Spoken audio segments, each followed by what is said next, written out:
Bonjour à tous et bienvenue dans cette nouvelle vidéo. Aujourd'hui je vais vous présenter le book haul d'août 2020. Oui, j'essaye vraiment de rattraper mon retard. J'ai fait qu'une seule vidéo et pourtant il y a quand même pas mal de livres qui nous attendent.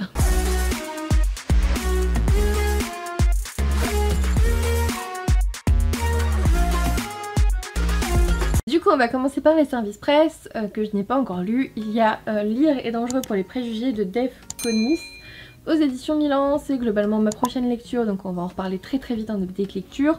On est sur un monde, enfin en tout cas des romans qui sont totalement interdits dans son lycée. Voilà le point commun. Voilà, on vous dit quel est le point commun entre l'Attrape-Cœur et Hunger Games. Et en fait ce sont des romans qui sont interdits dans le lycée de Clara, et Clara elle va décider d'organiser une espèce de bibliothèque clandestine dans son casier avec tous les romans qui sont interdits mais qu'elle a quand même envie de faire découvrir. Donc c'est clairement ma prochaine lecture, j'ai vu de très bons avis passer dessus, on en parle dans un prochain update lecture. Ensuite j'ai reçu Dragon Metropolis, le tome 2 de Barz J.R. Junior, je sais plus, aux éditions Château. Le tome 1 était bien mais j'avais pas tout compris, c'était un peu brouillon, donc j'espère vraiment que le tome 2 rattrape la donne et que je vais pas me perdre en fait dans ce manga, parce que clairement si le tome 2 ne passe pas, je vais arrêter là. Voilà. Ensuite j'avais reçu une petite briquesse de chez Inceptio que j'ai trop hâte de découvrir, mais en même temps c'est une sacrée briquesse. Il s'agit de Utopia de Victor Emmanuel Brett, donc aux éditions Inceptio. Regardez-moi cette couverture absolument magnifique. En plus j'avais un petit mot sur le marque-page qui accompagnait le roman, merci beaucoup Victor Emmanuel. J'avais vu cet auteur sur une rencontre Zoom je crois, ou ailleurs, enfin peu importe, et il avait l'air super intéressant, il avait l'air super cool, et j'ai très envie de découvrir son roman, vraiment. Du coup Utopie, voilà, je sais plus trop de quoi ça parle, je vous avoue. Voilà, l'utopie règne sur Elysia, on est sur un roman avec un dernier refuge de l'humanité, et j'ai pas envie de lire le résumé parce que je me souviens que ça me faisait trop envie, et en même temps il en dit pas beaucoup. Vous avez très envie de découvrir le roman sans en savoir beaucoup, et ça me va en fait, j'ai juste envie de partir comme ça. Ensuite il y avait aussi Béni soient vos entrailles de Marianne Stern aux éditions du Chat Noir. C'est clairement un roman de sorcière que je vais découvrir là, parce que j'ai trop envie. Je l'ai mis en haut parce que le gothique sorcière, les démons, moi ça me va carrément. J'aime bien parce qu'en fait ça commence par: je suis sorcière, je parle aux morts, je perce les secrets de la nuit, les cimetières sont mon refuge, je suis une hérésie comme l'homme qui se tient à mes côtés. Mais rien que ça, franchement, t'as trop envie de le découvrir. En plus, il est présélectionné au PLIB, je crois 2021, donc clairement on va se le faire, hein, c'est sûr. Ensuite, un roman que j'avais trop hâte de découvrir et que j'ai pas encore pu ouvrir, mais mon dieu qu'il a l'air bien. Il s'agit de Fille de rouille de Gwendoline Kist aux éditions là aussi du Chat Noir. On est dans de l'horreur, du conte social, et on est sur un roman avec un travail éditorial assez intéressant. J'avais vu une tâche à un moment donné que j'arrive plus à retrouver. Enfin bref, ça faisait super envie, je pense que vous l'avez déjà vu passer un peu partout, donc je vais pas vous le rappeler, mais en plus il y a des petits rabats comme ça là, c'est trop beau, voilà, j'ai trop hâte. On en parle vite, surtout qu'il est assez court, il fait moins de 300 pages, donc clairement en 2 jours ça peut être largement fait.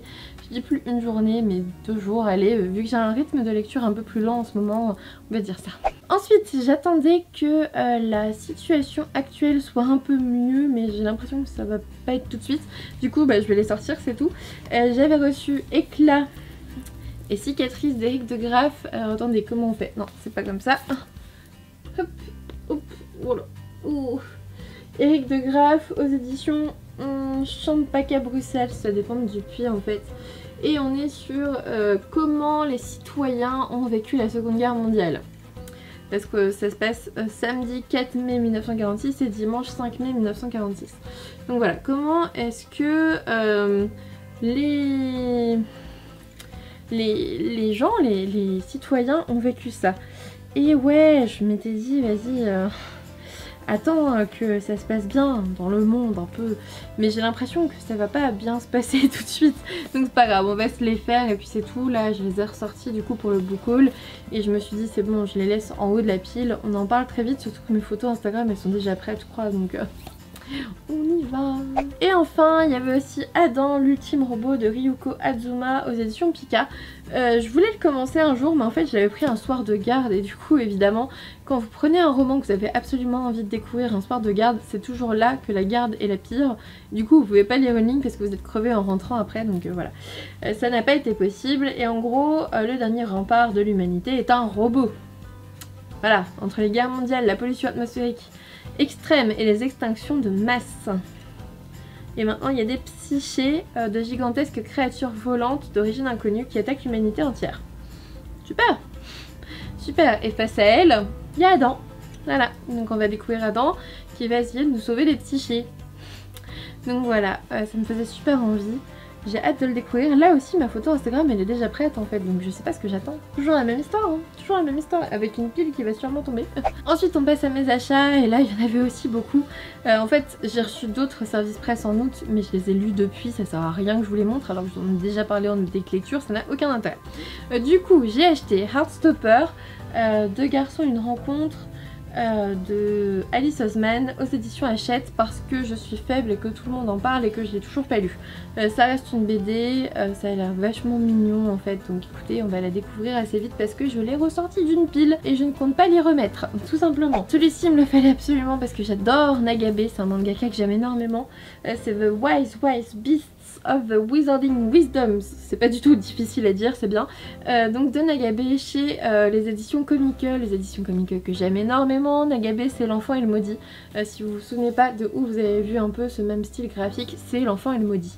L'Enfant et le Maudit, un manga que j'adore d'amour et qu'il faudrait vraiment que je continue, en plus ils sont là juste à côté, parce que tellement je les adorais ces mangas, il faut absolument que je continue. Donc voilà, je m'étais pris celui-ci quand il est sorti. De 1 parce que Comique, j'aime énormément ce qu'ils font, et Nagabe, je suis fan, donc voilà. Ensuite, sur les conseils d'une copine donc de Bénédicte, c'est Shikimi Luciole sur Virtualib, je me suis pris les 3 premiers tomes de la saga City Roll, en sachant que je les ai trouvés d'occasion. Et en fait, il y en a un, c'est même un ancien manga d'une médiathèque et j'avais pas fait gaffe, mais étant donné que quand j'ai acheté d'occasion, en fait j'ai vérifié derrière et c'était mis en commentaire que c'était un roman d'une médiathèque et tout, donc bah c'est tout, je me suis fait avoir dans le sens où je l'ai pas vu, c'est tout, c'est pas la fin du monde. Du coup de toute façon je les voulais d'occasion parce qu'en fait elle me les a conseillés, et en même temps ça reste des mangas, c'est toujours cher, et en plus ils sont globalement assez âgés, donc j'avais envie de découvrir, comme je vous l'ai dit, à chaque fois je découvre les 2-3 premiers tomes et je me décide à poursuivre la saga. Là je sais plus si c'est une saga en 3 tomes ou en plus que ça, j'ai oublié. Mais dans tous les cas elle me les a conseillés, donc voilà, j'en ai pris 3. Ensuite je me suis aussi pris Wolves of Magic d'Elin Baker aux éditions Sudaren. Ça a fait pas mal parler de lui, je l'ai pas lu, il est tout petit, ça commence par une trop jolie illustration.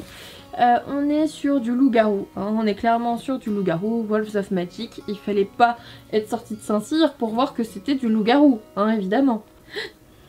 Mon dieu, il se passe un drame en dehors de la caméra, vous n'imaginez pas. En fait, il y a une pile de la pile à lire que je viens de filmer qui est en train de tomber sur une autre pile à côté.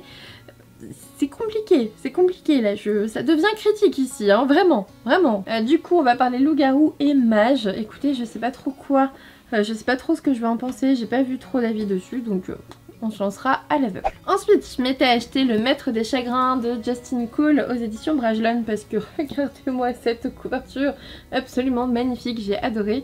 Je l'ai pas encore lu parce qu'il est gros et que j'ai déjà beaucoup de romans.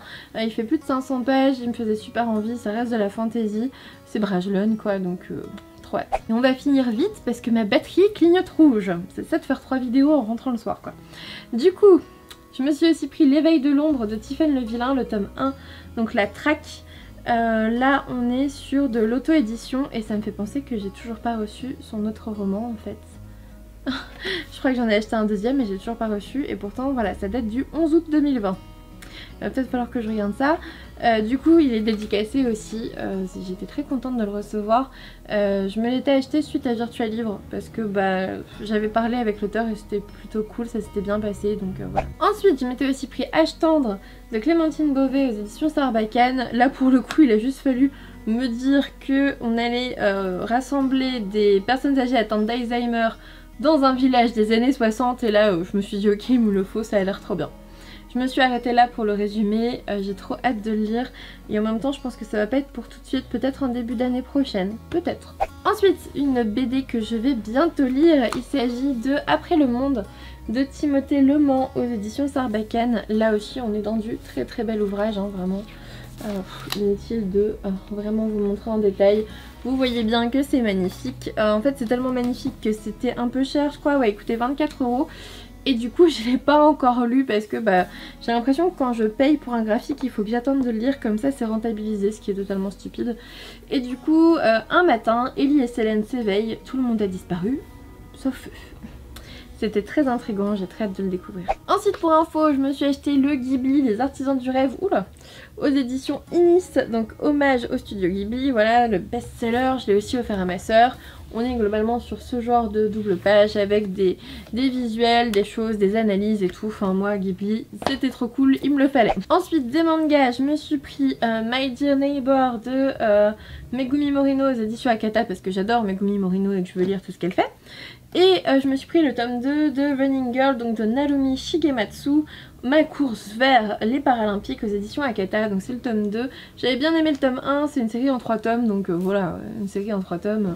Je me suis dit je vais acheter le tome 2, je vais acheter le tome 3 et puis c'est tout. On va terminer là, c'était plutôt bien au niveau du tome 1, donc voilà. Ensuite je me suis aussi pris La 9ème maison de Liv Bardugo aux éditions de Saxus. Pour le coup j'ai été méga faible parce qu'en fait j'ai vu tout le monde l'acheter et j'ai fait le mouton globalement et je l'ai toujours pas lu et je le lirai vraiment pas tout de suite parce qu'il est gros et que j'ai d'autres choses à lire avant et que j'ai plus envie de lire autre chose.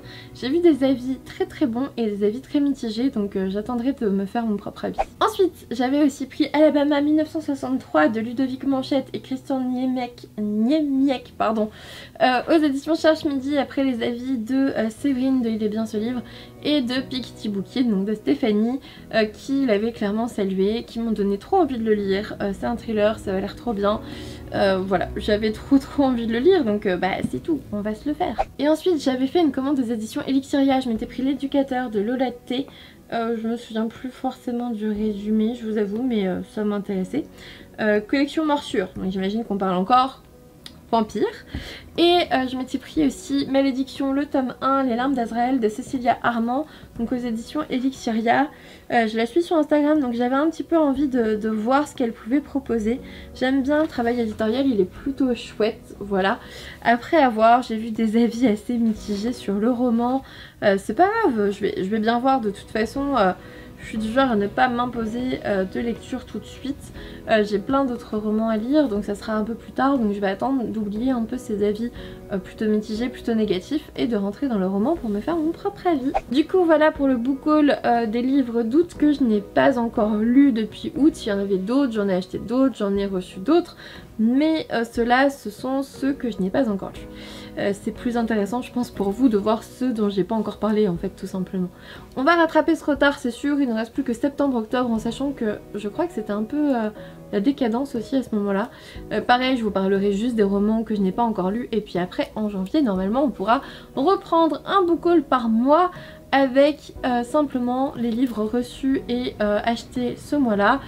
Et voilà, j'espère qu'on pourra faire ça en fait, parce que ça me manque un petit peu de pas être à jour et de toujours devoir chercher les romans à droite à gauche, ça me saoule.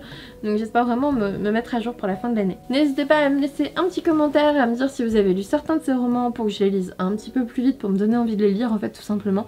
N'hésitez pas à me dire ce que vous avez pensé de cette vidéo, à me mettre un petit pouce bleu et puis à vous abonner si jamais ça n'est toujours pas fait. Et puis moi je vous dis à bientôt pour une nouvelle vidéo.